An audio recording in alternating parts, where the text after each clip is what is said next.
मेरी शादी को 8 साल हो गए हैं, लेकिन अभी तक वह मुझे बाप न बना सकी है। कभी-कभी मुझे गुस्सा आता और मैं उसे शराब के नशे में मार-पीट कर देता। हालाँकि जब हमारी शादी हुई थी, तब मैं उससे बहुत प्यार करता था, लेकिन 8 साल में मुझे उसने एक औलाद दे न सकी। मेरी पत्नी की उम्र 25 साल और मेरी 35 साल की उम्र में शादी हुई थी। वह देखने में सुंदर थी। मैंने पहली नज़र में ही शादी के लिए हामी भर दी थी। लेकिन जब मैं अपनी पत्नी की बहन मतलब अपनी साली साहिबा को देखा, तब मैं अपने आप को संभाल न सका। वह इतनी सुंदर और उसका भरा हुआ शरीर देखकर मैं मुग्ध हो गया था। जहाँ-जहाँ जिन लोगों ने आयुर्वेदिक जड़ी-बूटियों वाला इलाज बताया, मैंने सब कुछ किया। यहाँ तक कि मैं डॉक्टर से भी खूब इलाज करवाया, लेकिन कुछ भी हो ना सका।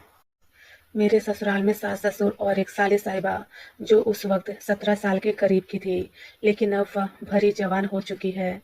जब भी मैं उसे देखता, मैं अपने आप को संभाल नहीं पाता।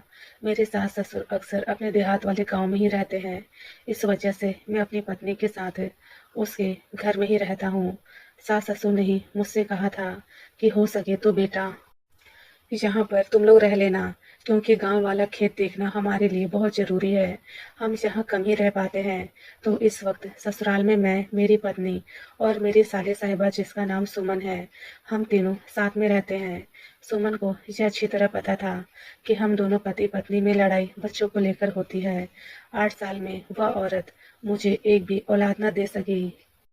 जब मेरी और मेरी पत्नी रोमा की शादी हुई थी, उस वक्त मैं अपने साले से कुछ हल्की-फुल्की बातें कर लिया करता था और मैं उस वक्त उसे इस निगाह से भी नहीं देखता था। लेकिन जब से वह जवान हुई है, उसके भरे हुए शरीर देखकर मेरे होश उड़ जाते हैं।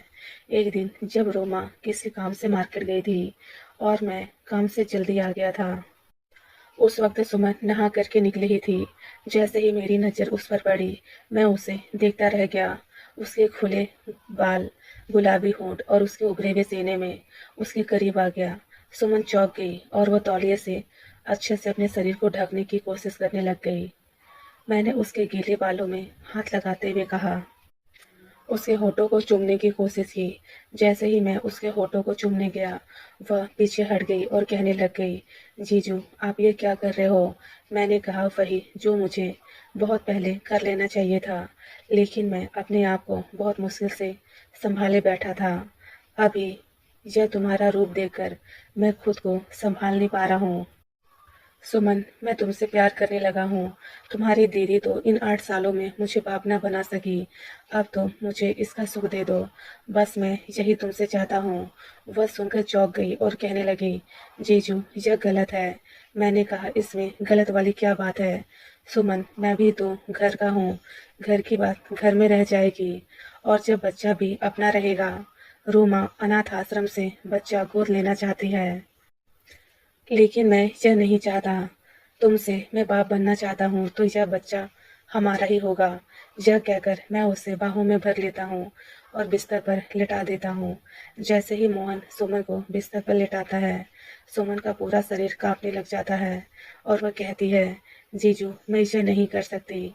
मोहन उसकी एक ना सुनता और तौलिए को खींचकर फेंक देता है। सुमन के पूरे जिस्म को चूमने लग जाता है। सुमन जीजू से खुद को छुड़ाने की कोशिश करती है, लेकिन मोहन के ऊपर उसके जिस्म का नशा था, उसके बदन की खुशबू थी। वह सुमन को किसी भी हाल में पा लेना चाहता था।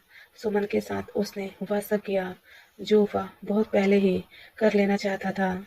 मोहन सुमन के साथ इतने असामान्य तरीके से शारीरिक संबंध बनाता है कि उसकी तबीयत कुछ दिनों तक खराब रहती है। उसे इतनी तेज बुखार हो जाती है और शरीर में इतनी तेज दर्द होती है कि वह अपनी रोमा दीदी को भी नहीं बता सकती कि जीजू ने उसके साथ क्या किया है। कुछ दिनों में उसकी तबीयत सही हो जाती है। मोहन सुमन को डॉक्टर से इलाज करवा देता है। मोहन को पता था कि दर्द की वजह से सुमन की तबीयत खराब हुई थी। इसके बाद से तो जैसे मोहन को सुमन के जिस्म की आदत लग गई। रोमा को वह किसी न किसी काम से बाहर भेज देता और वह सुमन के साथ शारीरिक संबंध बनाता। जैसे सुमन के बदन के अंदरूनी हिस्से में खरोच के निशान आ गए थे। वह जीजू को अभी भी रोकने की कोशिश करती, लेकिन मोहन सुमन की एक न सुनता। मोहन को सुमन के जिस्म के साथ खेलने का उसे नशा सवार था। वह रोज उसके साथ शारीरिक संबंध बनाता और कहता कि तुम मेरे बच्चे की माँ बनोगी, तुम मुझे बच्चा दोगी। और एक दिन ऐसा हुआ, मोहन उसके साथ करते करते सुमन प्रेग्नेंट हो जाती है। अब उसकी खबर रोमा को भी लग गई थी। रोमा जब गुस्से से सुमन पर चिल्लाती है तो मोहन आकर कहता है कि तू तो मुझे बाप ना बना सकी, तेरी बहन मुझे बाप बना रही है, तो तुझे क्या दिक्कत हो रही है? तुझसे ना सही तो तेरी बहन से ही सही, मैं बाप तो बनूंगा। सुमन रोते हुए कहती है, दीदी, मैं जीजू को बहुत रोकने की कोशिश की थी, लेकिन उन्होंने मेरे साथ हर रोज यह सब किया। मैं मना करती तो भी वह आपको तलाक देने की बात करते और आपको मारते पीटते हैं। मुझे अच्छा नहीं लगता था, इस वजह से मैं चाहकर भी रोक ना पाई। मुझे माफ कर दो दीदी, मुझसे यह सब हो गया। सुमन रोने लगती है। रोमा यह सुनकर सन्ने रह जाती है कि मोहन ने दोनों बहनों का फायदा उठाया। रोमा कहती है, तुम्हें जो करना था तुम मेरे साथ करते, तुमने मेरी छोटी बहन के साथ यह सब क्यों किया? अभी तो यह कुंवारी है, तो क्या कुंवारी माँ बनेगी? मोहन कहता है, मैं बच्चों को अपना नाम दूंगा और मैं सुमन से भी शादी करने के लिए तैयार हूँ। बहुत लोगों की दो पत्नियां होती है, तुम दोनों चाहो तो बहन भी हो, साथ में रह सकती हो, मुझे कोई आपत्ति नहीं है।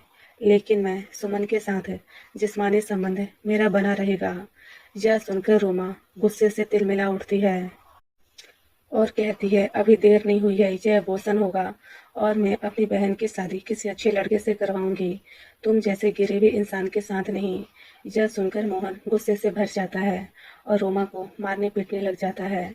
सुमन रोते हुए कहती है, हाथ जोड़ती हूँ जीजू, मैं यह बच्चा जन्म देने के लिए तैयार हूँ। वह रोती हुई मोहन के सामने हाथ जोड़ती है। मोहन गुस्से से वहां से चले जाता है और शराब के नशे में वह हर रोज आता और सुमन के साथ जिस्मानी संबंध बनाता था। अब तो वह रोमा के घर में रहते हुए भी उसके सामने ही उसकी बहन सुमन के साथ शारीरिक संबंध बनाता। वह रोमा के कमरे में बहुत कम ही जाता। वह सुमन को लेकर कमरे में रहता।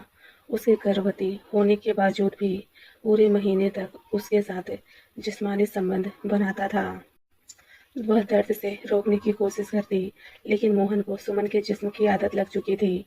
रोमा यह देखकर भी कुछ न कर पाती और अब तो समय भी हाथ से निकल गया था। अब कुछ हो भी नहीं सकता था। सुमन का 8वां महीना चल रहा था।